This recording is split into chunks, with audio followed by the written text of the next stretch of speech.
Alors mes chers amis, j'aimerais partager avec vous aujourd'hui une idée fabuleuse, profonde et édifiante. Et vous allez voir que si on arrive, Bezrat Hashem, à intégrer cette leçon, ça nous permettra de devenir des véritables serviteurs de Dieu. De quoi s'agit-il? La paracha de Mishpatim s'ouvre sur une vilaine affaire, celle du Éved Ivri. Je vous résume en 2 mots. Il s'agit d'un juif qui a été surpris à voler. Il a volé une grande somme d'argent et il a déjà dilapidé tout cet argent. Il n'est donc plus en mesure de pouvoir le rembourser. Que fait-on? On vend cet homme-là en serviteur chez une famille de juifs pieux qui vont être choisis par le Beth Din, de sorte à ce que tout le travail qu'il va fournir dans cette famille-là puisse lui permettre de rembourser la dette qu'il va avoir. La question qui se pose, c'est lorsqu'on a affaire à une paracha tellement riche en mitzvot, paracha de Mishpatim, c'est fou le nombre de mitzvot qu'il y a. Comment ça se fait qu'on a commencé sur une note tellement négative? Rappelons-nous, la semaine dernière, dans la paracha d'Yitro, on vient de recevoir la Torah. Là, on a une paracha pleine de mitzvot. Il va y avoir par exemple la mitzvah du prêt. Un juif, bienfaiteur, qui est prêt à prêter de l'argent à son ami, qui est dans une situation de détresse. C'est beau. Un homme bienfaiteur, qui a envie d'aider, qui va aider. On aurait dû commencer la paracha avec cet épisode-là. On va parler ensuite d'un autre homme. L'homme qui va aider son compagnon à décharger son âne.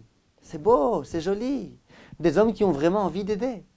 Pourquoi on commence la paracha sur cet homme-là qui a malheureusement volé et qui a failli? Pourquoi ne pas commencer avec des hommes qui se comportent comme il se doit? Autre question très forte qui se pose. Dans cette même paracha, on va nous parler d'un autre type de voleur. Celui qui aurait volé un bœuf ou un œuf, non c'est une blague, ou un agneau. Et la Torah dit que si cet homme-là a égorgé ce bœuf ou cet agneau, au moment où il va devoir rembourser ce bœuf ou cet agneau volé, il ne devra pas payer simplement la somme du bœuf ou de l'agneau. Il va devoir payer une amende supplémentaire. Laquelle? S'il a volé un bœuf, il va devoir payer le quintuple de la somme du bœuf, 5 fois plus. Si jamais il a volé un agneau, il va devoir payer le quadruple de la somme de l'agneau. Et bien évidemment, question qui se pose. Ça change quoi que j'ai volé un bœuf ou un agneau? Pourquoi dans un cas je dois payer 5 fois plus, alors que dans l'autre cas je dois payer 4 fois plus? L'un des grands maîtres de l'époque talmudique, qui s'appelait Rabbi Yochanan, dans le traité de Bava Kama, propose une interprétation. Il dit la chose suivante. Lorsque ce voleur a volé ce bœuf, il devait donc le ramener jusque chez lui à la maison. Lorsqu'il était en chemin, il avait un beau bœuf, comme ça, qui marchait avec élégance. Il le tirait avec les rênes. La vérité, il était beau gosse, avec un beau bœuf comme ça, qui coûte cher, qui marche avec élégance. Et donc c'est la raison pour laquelle il n'a pas eu honte. Il n'a pas été humilié au moment où il a ramené ce bœuf à la maison. Au contraire, il y a des gens qui se sont dit « Ah, je ne savais pas que tu avais un tellement beau bœuf. Je ne savais pas que tu étais tellement riche, que tu avais comme ça du gros bétail. » C'est la raison pour laquelle on va lui donner une punition qui consiste à payer 5 fois la somme du bœuf. Par contre, l'agneau, comment on ramène un agneau à la maison? L'agneau, on le prend sur ses épaules. Et l'agneau, il sent pas bon. Et vous vous imaginez un homme considérable qui porte comme ça un agneau sur ses épaules? Il doit endurer à ce moment-là une humiliation très grande. Étant donné qu'à ce moment-là, il a eu honte, qu'à ce moment-là, il a mal été vu par les gens qui étaient autour de lui, eh bien on tient compte de cette honte. Et c'est la raison pour laquelle on se contente de lui faire payer 4 fois la somme, et non pas 5 fois. La question que nos maîtres posent, c'est de dire, mais je ne comprends pas. Si jamais cet homme-là s'était contraint et forcé qu'il avait dû transporter cet agneau, alors j'aurais bien voulu qu'on tienne compte de cette humiliation qui a été la sienne. Simplement là, ce n'est pas le cas. C'est lui, de lui-même, qui a décidé de voler. S'il a tellement honte quand il trimballe cet agneau, eh bien il n'a qu'à pas le voler. Personne ne lui a demandé de voler. Visiblement, c'est que c'est un homme méprisable. Un homme qui se méprise lui-même et qui accepte de se mépriser. Alors comment ça se fait que la Torah a besoin de tenir compte de l'honneur d'un tel homme qui a complètement perdu cette dimension-là de l'honneur? Question très forte. La réponse qu'on donne en général, je vais vous la dire en un mot. Elle consiste à dire que si jamais le législateur, celui qui avait édicté les lois de la Torah, c'était un homme étranger au voleur, alors bien évidemment, on ne comprendrait rien à ce qui se passe ici. Simplement, le législateur, c'est Dieu. Et le voleur, là, dont la Torah nous fait part, c'est le fils de Dieu. C'est un juif. Lorsque un juge doit juger son fils, eh bien, il tient compte de tous les paramètres, dans les moindres détails. Il tient même compte de la honte qu'a dû endurer son fils. Pour ne prendre qu'un exemple, imaginez une maman qui à 2 heures du matin entend des bruits dans la cuisine. Elle se lève, elle est inquiète, elle ne sait pas c'est qui, et elle voit son enfant sur le sommet du tabouret en train d'ouvrir un placard pour prendre du chocolat. Elle se dit, celui-là, je vais lui donner une sacrée correction. Au moment où elle s'apprête à le disputer, cet enfant, malheureusement, il tombe de ce tabouret, il se fait extrêmement mal, il se met à pleurer. La mère, automatiquement, alors qu'elle a été décidée à le disputer, à lui crier dessus, immédiatement, elle l'enlace, elle le caresse, elle le console, elle l'embrasse. La vérité, cette chute a été salvatrice pour l'enfant. Comment ça se fait? C'est sa maman. Si c'est sa maman, elle est incapable de voir son fils souffrir et, au même moment, le punir, le disputer. Eh bien, Hachem, c'est la même chose. Hachem, vu que ce voleur-là, c'est son fils, il tient compte même de cette honte-là qui a été la sienne. Et donc, il lui fait une réduction. Au lieu de payer 5 fois, tu payeras 4 fois. Dans le même ordre d'idée, on peut répondre à la première question. On a demandé comment ça se fait que la Torah commence avec cette mauvaise affaire. Réponse. Imaginez un père qui a 10 enfants. Parmi les 10 enfants, tous réussissent extrêmement bien. Tous suivent la voie que le père leur a tracée.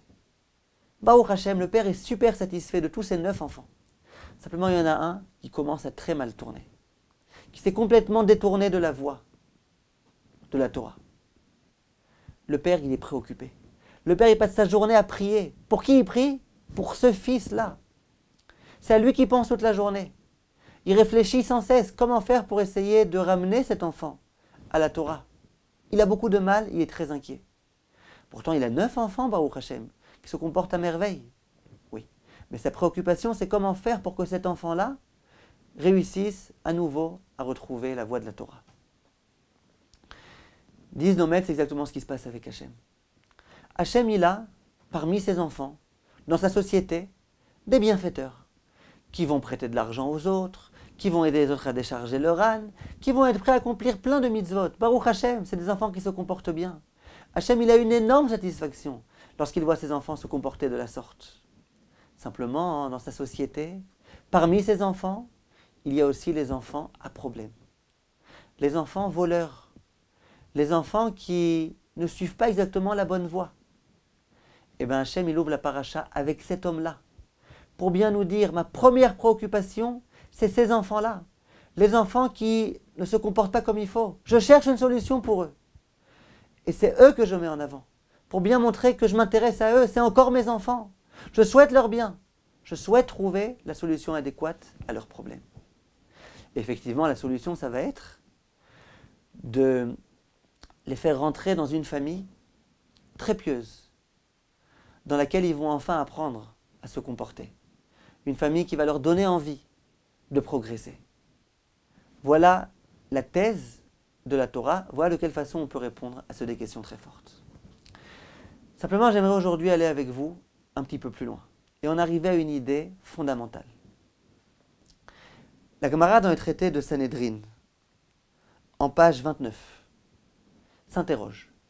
Lorsque, dans un tribunal rabbinique, on a besoin de recueillir le témoignage de témoins.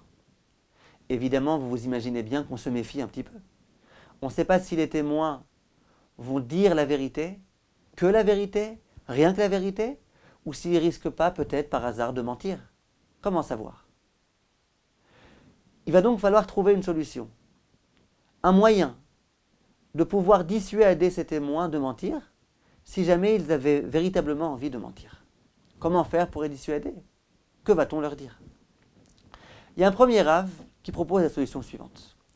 Il dit, on n'a qu'à aller voir ces témoins avant le témoignage et leur dire, vous savez, faites attention. Ne mentez surtout pas. Vous savez pourquoi? Parce que les propos mensongers de témoins sont à l'origine d'une famine terrible. Et il ramène des versets qui prouvent que lorsque des témoins mentent, ça risque malheureusement d'avoir des répercussions tellement graves. À ce moment-là, il y a un autre Rav qui s'adresse à lui et qui lui dit, non, je ne crois pas. Ton conseil, il est moyen. Pourquoi? Il dit parce que le témoin, il risque de mentir et de se donner bonne conscience en se disant, on n'a jamais vu un bon agriculteur mourir de faim. Ça veut dire quoi? Qu'est-ce que tu me racontes? Tu me racontes que si je mens, alors je mourrai de faim? Arrête avec tes histoires. On n'a jamais vu un bon agriculteur mourir de faim. Et donc il va se donner bonne conscience en disant des choses qui ne tiennent pas tellement la route. Mais l'essentiel, c'est qu'il puisse un petit peu calmer sa conscience et pouvoir se permettre de mentir. C'est donc pas suffisant. Il y a un autre Rav qui prend la parole et qui dit, moi j'ai une autre idée. On n'a qu'à lui dire que à l'origine des propos mensongers peut se trouver un grand problème. Lequel? Des épidémies terribles. Il amène aussi des versets qui prouvent que si on ment, il risque d'y avoir des graves épidémies. À nouveau, on lui dit à ce Rav, bof, pas génial. Pourquoi? Parce que, en général, les gens ils se disent, moi j'ai déjà été dans des cimetières, et j'ai déjà vu que généralement, les gens qu'on enterre, c'est des gens âgés. Les gens jeunes, ils ne meurent pas, donc arrête avec tes épidémies, arrête avec toutes tes histoires. C'est sûr que ce n'est pas logique. C'est sûr que malheureusement, on assiste tellement souvent à des enterrements de personnes jeunes qui sont mortes à cause d'épidémies, de maladies, etc. Mais simplement, les personnes qui cherchent à se donner bonne conscience, ils ne réfléchissent pas tout à fait à la lucidité de leur raisonnement. Et donc ils se disent, bon, ça va, allez, moi je pourrais mentir et bien vivre, et on m'enterrera quand j'aurai 120 ans. Bon, alors que faire? Comment dissuader ces personnes-là, qui peut-être auraient souhaité mentir, de ne surtout pas mentir? Comment faire? Il y a un autre Rav qui vient, qui propose une autre solution. Il dit, on n'a qu'à dire aux témoins la chose suivante. Sachez que si jamais vous mentez, et que vous venez faire un faux témoignage, parce que vous avez été soudoyé par des personnes qui vous ont payé, sachez que dorénavant, depuis le moment où vous aurez menti, vous serez méprisé aux yeux de ces personnes-là qui vous ont soudoyé. Et la Gemara, à ce moment-là, elle ne réfute pas du tout cette possibilité. Et elle reste avec cette conclusion-là. Effectivement, on veut dissuader les témoins. La façon la meilleure, c'est de leur dire, sachez que si vous mentez, vous baisserez totalement dans l'estime des personnes qui vous ont soudoyé. Permettez-moi de vous demander, mes chers amis, a priori, c'est nul cette solution qu'il apporte ce Rav. Nul. Des personnes veulent mentir. Des personnes sont déterminées à mentir. On leur a promis une grande somme d'argent. Leur dire qu'il va y avoir la famine, ça ne suffit pas.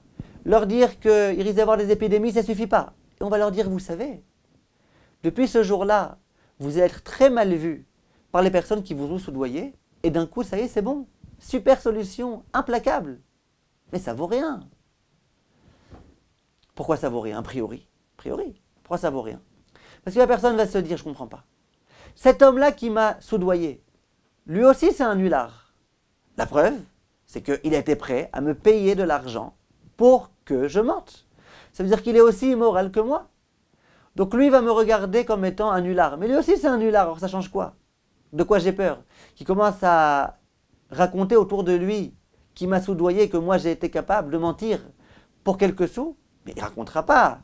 Il n'a aucun intérêt à raconter ces histoires-là. Donc comment c'est censé fonctionner cette chose-là? En fait, il faut comprendre, dit le Rav Ezrachi, que cet argument-là, ce n'est pas du tout un argument à 2,50 francs. C'est un argument en béton, implacable, c'est extrêmement fort. Comment ça se fait? Il faut comprendre, mes chers amis, que l'homme, en tant qu'homme, il est extraordinairement grand. L'homme est vraiment d'une grandeur incommensurable. Il est suprême. Pourquoi? parce qu'il a été créé à l'image de Dieu, ainsi qu'il est écrit dans le verset Vatechasere ou Me'at Me'elokim, l'homme c'est un presque Dieu. Bien sûr, il y a encore une grande différence entre l'homme et Dieu, mais l'homme, il est extraordinairement grand. Et c'est le Fils de Dieu, c'est un prince. Et donc l'homme, à l'intérieur de lui-même, au plus profond de lui-même, il est conscient de sa grandeur. C'est sûr, c'est clair. L'homme a donc une aspiration. C'est à ses propres yeux être grand, être important. Il a aussi une autre aspiration, c'est que ses amis, les gens qui se trouvent autour de lui, reconnaissent sa grandeur. L'homme est grand, il a besoin d'être en estime, au regard des autres. Ça, c'est une idée qui est extrêmement importante. Le sabbat de Slabodka, il faisait de ça vraiment tout un concept énorme dans la Avodat Hashem. Et il appelait ça la Gadlut à Adam. Le fait que l'homme doit être important, grand, il doit savoir combien il est grand. Et le sabbat de Slabodka, il disait à ses élèves, attention, quand vous vous habillez, habillez-vous bien. Soyez classe. Ne sortez pas dans la rue alors que vous êtes sale. Attention, coiffez-vous bien avant de sortir. Vous êtes, en tant qu'homme, des gens extrêmement importants. Vous êtes des fils de Dieu. Et donc, attention, pomponnez-vous un petit peu avant de sortir. Coiffez-vous bien. Faites attention à la façon dont vous allez paraître. Parce que, Gadlut Adam, l'homme il est grand, l'homme il doit être grand. On raconte que dans la yeshiva de Slabodka, la pièce, la salle dans laquelle on étudiait le moussar, c'était la salle la plus luxueuse de toute la yeshiva. Alors déjà dans cette yeshiva, vous imaginez bien, si les gens ils se sentent être des princes, c'est une yeshiva luxueuse. Alors la pièce dans laquelle on étudiait le moussar, c'est vraiment une pièce en or. Vraiment, il y avait beaucoup de lumière, très bien éclairée, et tout était vraiment parfait. La peinture toujours tip-top. Un jour, on a été voir le sabbat de Slabodka, on lui a dit, mais a priori, ça aurait dû être l'inverse. Lorsqu'on étudie du moussar, on essaie de se rendre compte de la vanité de ce monde-ci. Et bien au contraire, on devrait étudier dans une salle dans laquelle la peinture s'effrite, dans laquelle il n'y a presque pas de lumière, pour effectivement se rendre compte que ce monde-ci, c'est vain, que ça n'a aucune importance. Ici à Slabodka, c'est tout le contraire. Comment ça se fait? Et le sabbat de Slabodka leur a dit, c'est que vous n'avez rien compris. L'homme, s'il veut pouvoir étudier le moussar, se remettre en question, progresser, il faut qu'il se rende compte de sa grandeur. Un homme qui se rend compte, je suis grand, je suis le fils de Dieu, je suis un prince. Il y a des choses que je peux me permettre de faire, des choses qui ne me sont pas du tout appropriées. Cet homme-là, il peut progresser. Par contre, un homme qui n'est pas conscient de sa grandeur, qui n'est pas conscient que c'est un prince, qui n'est pas conscient qu'il doit suivre un certain protocole, eh bien celui-là, il n'a aucune chance de progresser. Pour pouvoir être un homme de Torah, il faut d'abord être un homme. Il faut d'abord savoir que je suis grand, je suis important. J'ai les capacités et les facultés de grandir, de progresser. Je ne peux pas me permettre de faire n'importe quelle bêtise, je suis un prince. Plus on se rend compte du fait qu'on est important, moins il y a de chances qu'on fasse des bêtises. Plus on aura de force pour faire face aux difficultés, aux séductions de la vie. C'est pour ça que la pièce dans laquelle on étudie le moussar, dans laquelle on va progresser, c'est une pièce dans laquelle on fait prendre conscience à l'homme. Rappel urgent, sache que tu es un prince. Et en tant que prince, tu ne peux pas faire n'importe quoi. En tant que prince, tu as une mission à accomplir. En tant que prince, il faut que tu sois à la hauteur de ce que tu es véritablement. Disait le sabbat de Slabodka. De cette façon-là, on peut effectivement, Bezrat Hashem, réussir à avancer. L'homme, lorsqu'il a envie d'avoir un frein qui va lui permettre de ne pas tomber, de ne pas trébucher, l'un des freins, disait le sabbat de Slabodka, c'est savoir « je suis grand ». En tant qu'homme grand, je ne peux pas me permettre de faire ceci et cela. Je ne peux pas me permettre de dire des gros mots. Je ne peux pas me permettre de regarder n'importe où. Je suis un prince. Il y a des choses qu'on ne fait pas en tant que prince. C'est la raison pour laquelle, lorsque des témoins viennent et qu'on a envie de leur tenir des propos dissuasifs, qu'est-ce qu'on leur dit? On leur dit, sachez bien une chose. Vous êtes d'accord que vous êtes des hommes. Vous êtes d'accord que vous êtes investis de cette gadlut à Adam. En tant qu'homme, vous êtes extraordinairement grand. Et vous êtes d'accord aussi que vous avez besoin de vous sentir être important. Sachez une chose, si jamais vous vous permettez de vendre votre honnêteté pour quelques sous et que vous êtes prêt à mentir, sachez que d'un coup, vous ne serez plus du tout considéré aux yeux de ces hommes-là. Qu'est-ce que ça fait? Ces hommes-là, eux-mêmes, ils sont immoraux. Oui. Mais c'est censé éveiller en l'homme une envie. Or, je ne peux pas me permettre. Je ne peux pas me permettre. Moi, je suis quelqu'un de tellement grand, de tellement élevé. Je ne peux pas me permettre que dorénavant, il y ait des gens qui me regardent comme étant un petit minable, un petit nulard. Et lorsqu'un homme est normalement constitué et qu'il est conscient de cette grandeur inhérente à sa nature, quand on lui dit, tu sais, dorénavant, il y a une personne qui arrêtera de te considérer, c'est le frein le meilleur pour empêcher cette personne-là de fauter. L'homme, quand il est conscient de sa grandeur, eh ben, il fait attention à lui-même. Je me rappelle, il y a une jeune fille qui m'avait téléphoné il y a un peu plus d'1 an, et elle me dit, regardez Rav, je ne vous appelle pas pour moi, pour ma tante. J'ai une tante qui se trouvait à Paris lorsque le Hadmor de Kalov est venu. Et cette tante-là, la pauvre, elle avait vraiment envie que le Rav lui donne une bénédiction. Le Rav s'adressait à elle et il lui a dit, dites-moi madame, vous observez le Shabbat? Et elle, femme honnête, elle dit non, malheureusement non. Le Rav lui a dit, je suis prêt à te faire une bénédiction, mais à une condition. C'est que tu t'engages dorénavant à observer le Shabbat. Et elle avait tellement envie de recevoir cette bénédiction que d'un coup elle a dit, d'accord, avec plaisir, je m'engage. Et le Rav l'a béni. Quelques jours après, elle appelle donc sa nièce et elle lui dit, regarde, je me suis engagée à observer le Shabbat. Mais je ne peux pas, c'est trop difficile, je ne peux pas d'un coup tout observer. J'arrive pas, j'ai essayé, j'ai tenté, c'est trop difficile pour moi. Alors elle dit, mais le problème que j'ai, c'est que je me suis engagée. J'ai sorti ces mots de ma bouche. J'ai dit au Rav qu'effectivement j'observerai le Shabbat. Et maintenant je suis embêté. D'une part, je ne vais pas réussir à observer tout le Shabbat dans les moindres détails d'un coup. D'autre part, je me suis engagé. Est-ce que tu peux appeler un Rav et lui demander comment je peux faire pour peut-être me désaliéner de ce vœu-là, de cet engagement? Et voilà ce que sa nièce me raconte. Alors, indépendamment de la réponse que je lui ai donnée, je lui dis, vous direz à votre tante que le Rav était épaté de sa conscience juive. Regardez une femme qui n'est pas religieuse, qui n'accomplit aucune mitzvah, mais qui est consciente, si je me suis engagé à quelque chose, je dois tenir ma parole. Je dois faire attention à ma parole. Je ne suis pas n'importe qui. Ça, c'est ce qui s'appelle Gadlut Adam. L'homme, lorsqu'il est grand, il sait qu'il est grand, et bien il sait qu'il y a des principes.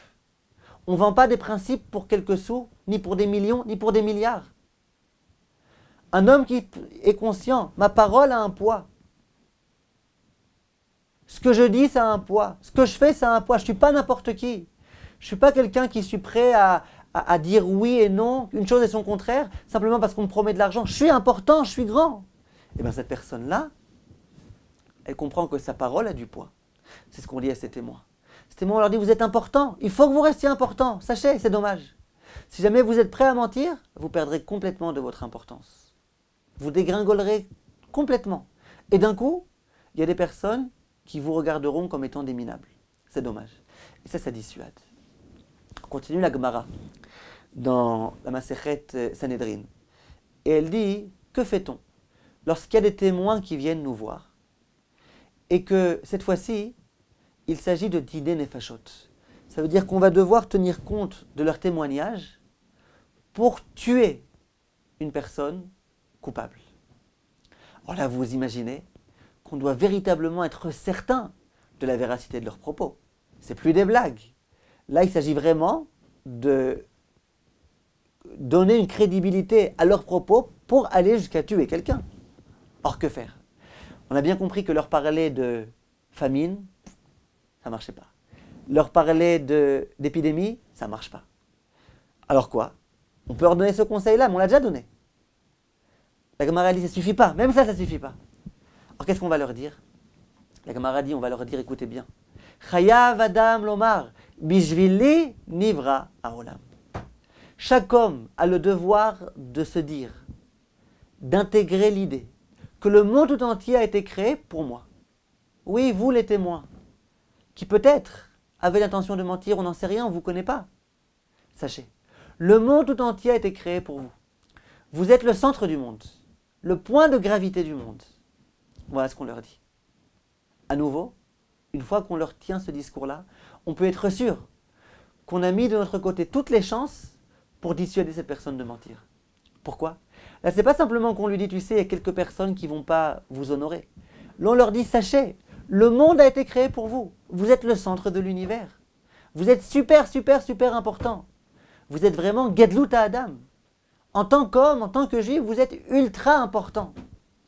À nouveau, lorsque l'homme comprend, je suis tellement important, ben, si je suis vraiment important, je ne peux pas me permettre. Je ne peux pas me permettre de renoncer à mes principes parce qu'il y a des imbéciles qui m'ont donné un petit peu d'argent et qui m'ont demandé de mentir. Voilà de quelle façon on peut résoudre ce problème-là. À mon avis, on peut dorénavant répondre à la question qu'on a posée. On a demandé comment ça se fait que lorsqu'une personne a volé un bœuf, elle doit payer 5 fois la somme du bœuf, or que lorsqu'elle a volé un agneau, elle doit payer que 4 fois. À mon avis, l'idée est là. Écoutez bien, c'est un grand chidouche.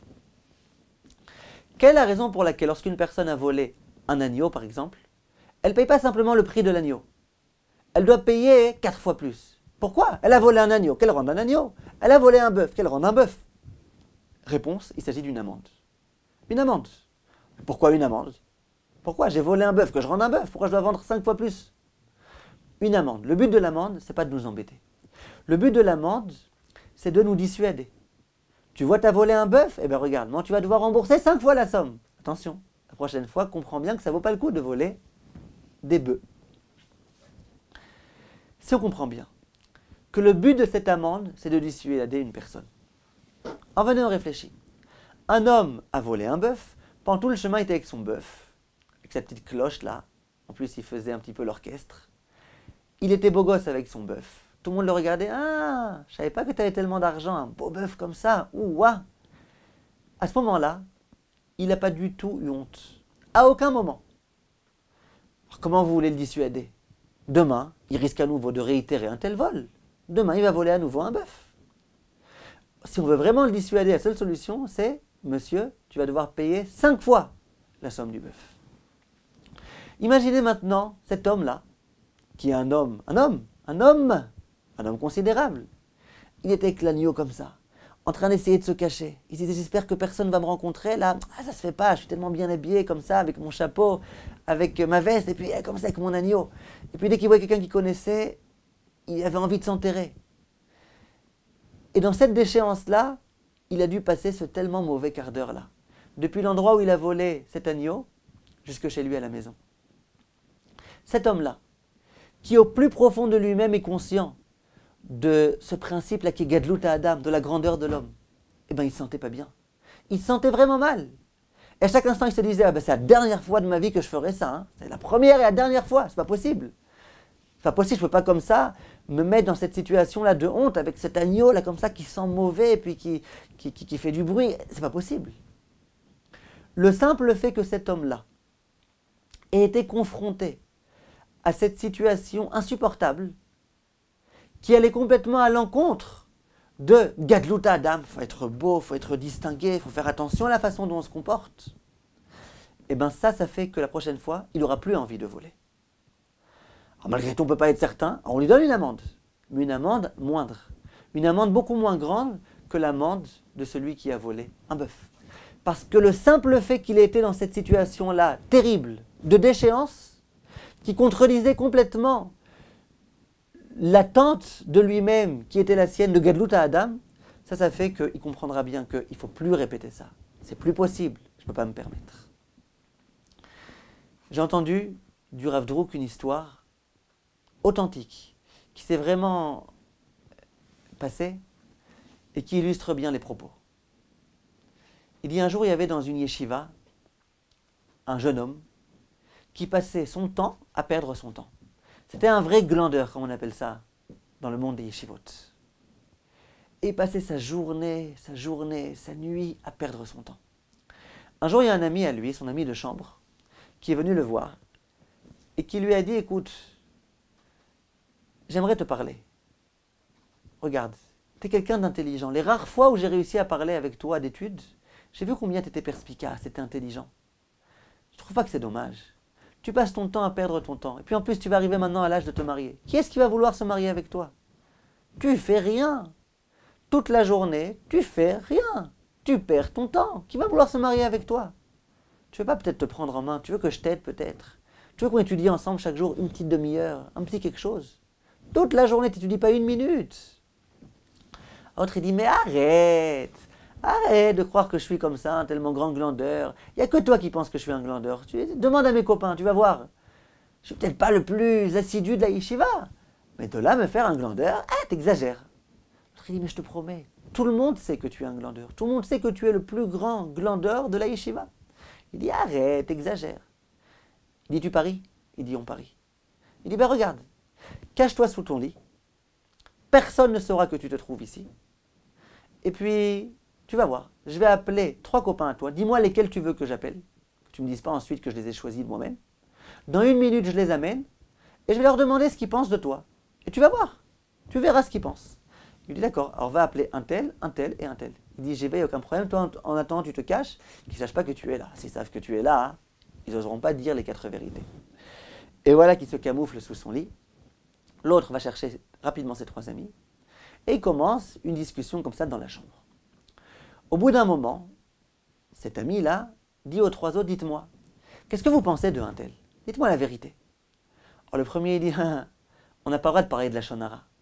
Moi, je suis incapable de parler de ce jeune homme-là sans immédiatement devoir tenir des propos de médisance. C'est interdit, je préfère ne pas parler.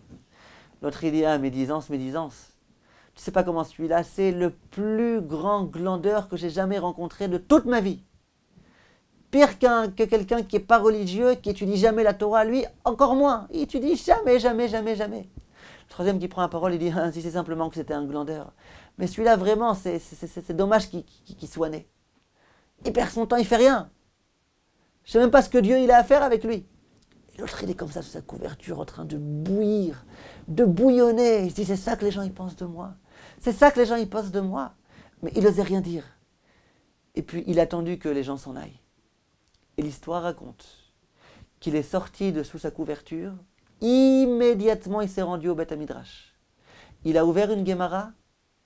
Et puis, il ne s'est pas arrêté d'étudier jusqu'au jour d'aujourd'hui, où il est devenu l'un des plus grands rabbanim, Magidei Shiurim, de l'une des plus grandes yeshivot ici à Yerushalayim. Cet homme-là a été littéralement transformé parce que ses oreilles ont entendu. Ça veut dire quoi? Cet homme-là, il avait laissé s'éteindre en lui cette étincelle-là, qui rappelle à Gadlut Adam, à la grandeur. Et donc lui, cette étincelle-là, elle s'était quasiment éteinte. Simplement à un moment donné. Quand il a entendu comment on l'a méprisé, quand il a entendu comment on pensait de lui que c'était un minable, un vaurien, un moins que rien, à ce moment-là, il s'est dit, je ne comprends pas, je suis quand même un homme.